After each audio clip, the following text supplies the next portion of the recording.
Yo, we are making the same exact video, and we're going to be reacting to Cops' last moment alive. Move out of the way, move out of the way. So this might sound scary to you guys, but we're gonna be reacting to that, and let's get going. And stay tuned, cause there might be some crazy things in here. So let's get it. Take your hands out your pockets! Oh. Take your hands out your pockets! Dang it, what the fuck? Sheriff office! Nah.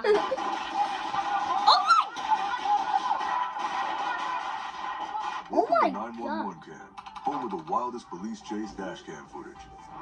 Being a police officer means putting your life on the line every single day. Oh yeah, it does. Most people go to work worried about deadlines or difficult customers. Cops worry about whether they'll see their families again.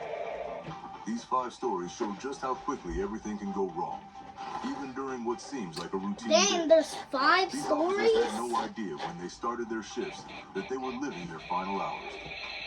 5 final hours? The domestic call that became a death trap.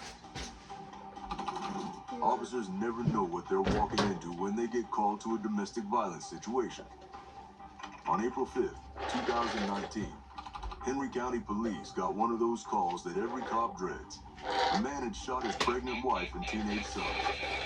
Multiple officers rushed to the scene, knowing they were dealing with someone who'd already proven he was willing to kill his own family. Damn! When they arrived at the house, they could hear chaos inside. The suspect, 47-year-old Anthony Bailey, had barricaded himself after shooting 2 of the people closest to him. The officers knew they had to act fast. There might be other victims inside who needed help, and Bailey was clearly unstable enough to keep shooting. Oh, my bad, YouTube for cussing. Blood in the driveway, females visible inside, unresponsive. We're about to force entry. The decision was made to breach the There's a front door dog and go inside of there too? It seemed like the right call at the time. No. Oh, They had no. to stop Bailey before Me he and hurt Caden anyone love else. dogs. We might have Waiting tears around if the outside dog might give him dies. time to finish off his wounded family members. So the officers kicked down the door and rushed inside, ready to face whatever was waiting for them. Oh, damn. You ready, They Paul? make them straight. Damn! Oh my god! What they found was exactly what Bailey had been hoping for. A perfect ambush. He'd positioned himself where he could see the front entrance and had been waiting for police to come through that door. The moment the officers stepped inside, Bailey opened fire. 2 officers went down immediately. One took a bullet to the hand, while another got shot in the hip. Both were wounded badly enough that they couldn't continue the fight, leaving their fellow officers to deal with Bailey while trying to get the injured men to safety. The whole plan had gone sideways in seconds. Bailey wasn't interested in negotiating or giving up. After shooting the officers, he locked himself deeper inside the house and made If it he clear shot he the wasn't dog, coming me out and alive. Caden might have tears. The wounded officers were rushed to the hospital while their colleagues set up a perimeter around the house. Oh, shit. Watch out. Damn. He's loading fire at them. Dang, that was probably the officer that got hit in the hip. What followed was a 15-hour standoff that tested everyone's patience. Negotiators tried everything they could think of to get Bailey to surrender peacefully. They talked about his family, tried to reason with him, offered him medical help. Nothing worked. Damn. Bailey had made up his mind that this was how his story was going to end. The officers who got shot were lucky to be alive. Both Oh, survived okay, their those injuries two and were eventually made full recoveries. Though they had to deal with months of physical therapy and the psychological trauma of being ambushed while trying to help Bailey's victims. Did anybody die? Hopefully some of the family members. After 15 hours of trying to talk Bailey down, the standoff ended the way everyone Dang, I thought expected that would it be would. nighttime if it was Bailey turned his 15 gun on hours. himself rather than face arrest for what he'd done to his family and the officers who tried to stop him. The whole situation was a reminder of how domestic violence calls can turn deadly in an instant, and how suspects who've already crossed the line into violence against their own families won't hesitate to target police officers too. Case 2. 8 bullets and still standing. 8 bullets? Sometimes surviving a shooting comes down to pure luck and the will to keep fighting. Officer Malcolm had no idea he was about to become a walking miracle when he responded to a simple theft call on January 1st, 2016. Dang, that was like a year ago before I was groceries born. from customers outside a store. The kind of call that usually ends with a quick arrest and some paperwork. When the officer arrived, he spotted 29-year-old Malcolm Moore based on the description he'd been given. Wait, January, Moore was acting after suspicious, January, keeping his February. hands in his pockets So and refusing to follow that was simple on commands. January too, though. The officer knew something was off, but he figured he was dealing with someone who might have drugs or stolen merchandise on him, not a would-be cop killer. He tried to snatch that man bottle of liquor, but the man Oh. the car was trying to burn back out. Okay, I was about to say, are they going after him because he's black? Come here for a second. Come here. If you don't, you better stop, or I would. Oh, Come here. oh no. Wait, Kaden, I'm gonna make them see The your... officer tried to get Orr to cooperate, Oh! telling him to take My his bad, hands out of guys. his pockets and come over to talk. But Orr Yeah, had already yeah. decided this wasn't going to be a normal Alright, arrest. this is... Instead of complying, he This kept backing like that. away and ignoring every command the officer gave him. What happened next shows why police officers are always nervous about people keeping their hands hidden. Without any warning, Oh my Orr gosh, pulled why out is his it gun keep and started falling? shooting. The officer barely had time to react before bullets started flying in his direction. Take your hands out your pocket. Take your hands out your pocket. Oh, shoot! Damn, he shot him so many times. Orr wasn't just taking a couple of wild shots and running away. He was methodically trying to kill the officer, firing shot after shot with the clear intent to end his life. Shot The after officer took hit shot? after hit. 8 bullets found their target, striking him in multiple places on his body. Take his hand! This man's a man. This man goes for a man. Damn, I'm attacking him. This man. how did he not die? Oh my gosh, Most he's people would lucky. have gone down 'Cause- after the first or second bullet, Do I but see somehow some the blood? officer stayed on his feet Yeah, I saw long some enough to blood run on for his cover. hand. He was bleeding badly and knew he was in serious trouble, but his training kicked in. Even while getting shot repeatedly, Oh my gosh, he he's managed to call for alive! backup and give his location. The officer's survival instinct saved his life. Instead of just lying down Damn! and waiting to die, That cop he has kept moving aura. and kept fighting to stay That conscious was until me. help arrived. No, okay, stop. Other officers responded quickly I get and shot found in Orr my before he could finish the job or escape the scene. And they go up. If I get shot, I will still keep going. Except if it hit my brain, I'll be, hello, hello, Don't be so dumb, bro. Bro would join the side of When backup the arrived, prisoner. they arrested Orr Like without any additional the shots dude being that's fired. illegal. He'd used up his element of surprise the and evil didn't have dude. the courage to face multiple officers after ambushing just one. The whole Dang, attack had people been a cowardly attempt to avoid a minor arrest by this committing egg murder. so yeah, so after was a dragon. Wait, hold on. I know where the dragon is. I saw it up on there. Where? And what? Wait, no. I need to stay there. Because one time, The officer's recovery was nothing I short of stepped on miraculous. it. Taking Yeah, 8 bullets and living to tell Wait, about let's it watch is this. incredibly rare. But he pulled through and eventually Damn, this returned to dude duty. has aura. This case became a reminder to other officers Sometimes like about the me. importance of staying alert even during routine calls.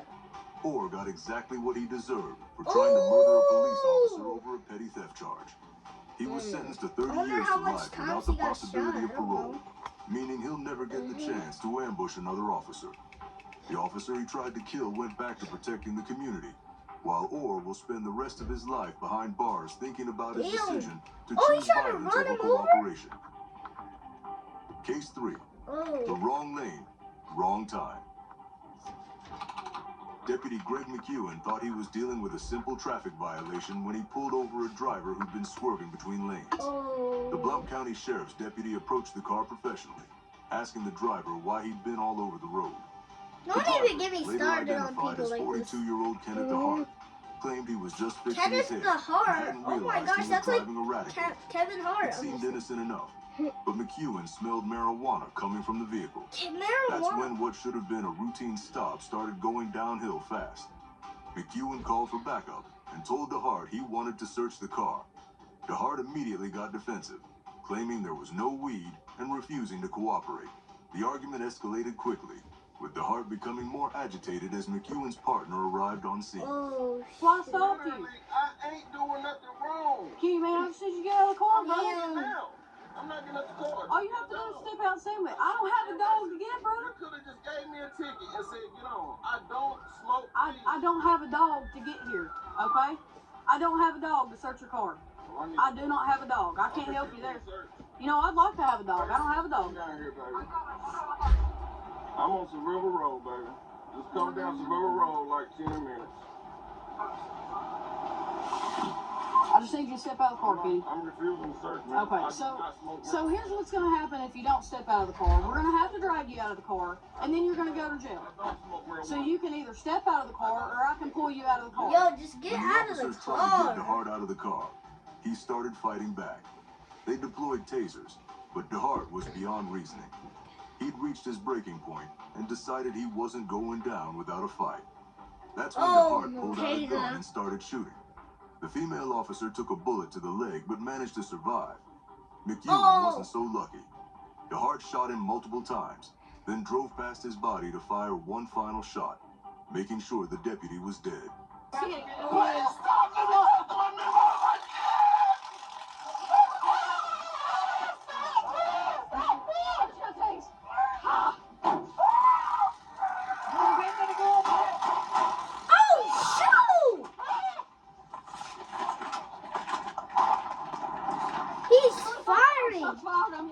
The wounded female officer was screaming for help, bleeding on the side of the road until Good Samaritans showed up.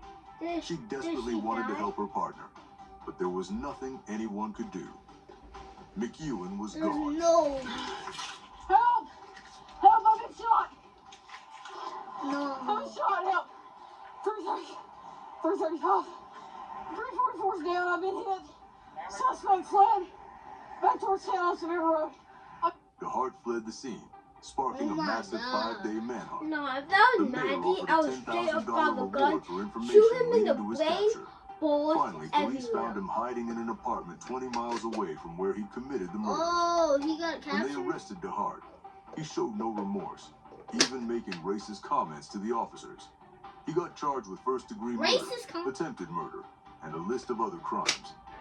The prosecutor is seeking the death penalty. McEwen died because a routine traffic stop spiraled out of control. One moment he was doing his job. The next he was fighting for his life against someone who'd rather kill than face the consequences of his actions. Case 4. Third time's the charm. Deputy Zach Parrish had been to Matthew Reel's apartment twice already that New Year's Eve. The veteran was having issues with his roommate and kept calling police for help with restraining orders. Parrish and 3 other deputies thought they were making a routine third visit to calm things down. They knew Reel was dangerous. He was a veteran with PTSD, owned multiple weapons, and had mental health issues. That's why they sent 4 officers instead of just 1 or 2. They thought they were being careful enough. Matt, come out. Matt, come out of the room now. Parrish knocked on the door and tried talking to Reel through the wood. Everything seemed normal at first. Reel even opened the door briefly to talk, but then slammed it shut when officers suggested taking him in for a mental health evaluation. That's when Reel opened fire through the door. All 4 officers got hit, but 3 managed to run to safety despite their wounds. All 4? Parrish went down and couldn't get back up. He was trapped inside the apartment with an armed man who was determined to kill every cop he could find. No. One died with 3 survived. Bro, he died in there alone? Or did he not? I don't know. Open the door. Sheriff's office. Oh!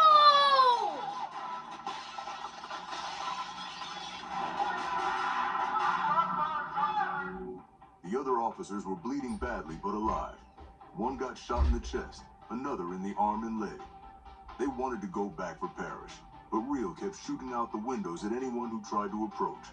The officers had to watch helplessly as their partner remained trapped inside. For over 2 hours, Parrish lay in that apartment while Real continued his rampage. The gunfire was so intense that bullets were hitting neighboring apartments, injuring innocent people. SWAT finally arrived at 7:30 in the morning and shot Real dead. Case 5. He got shot. The Good Samaritan who paid with his life. Sometimes being a good person gets you killed. That's exactly what happened to New Mexico State Trooper Justin Hare on March 15, 2024. The 33-year-old officer thought he was just helping out a stranded motorist on a lonely stretch of highway in Key County. 33? Instead, That's pretty young. he walked straight into his own murder.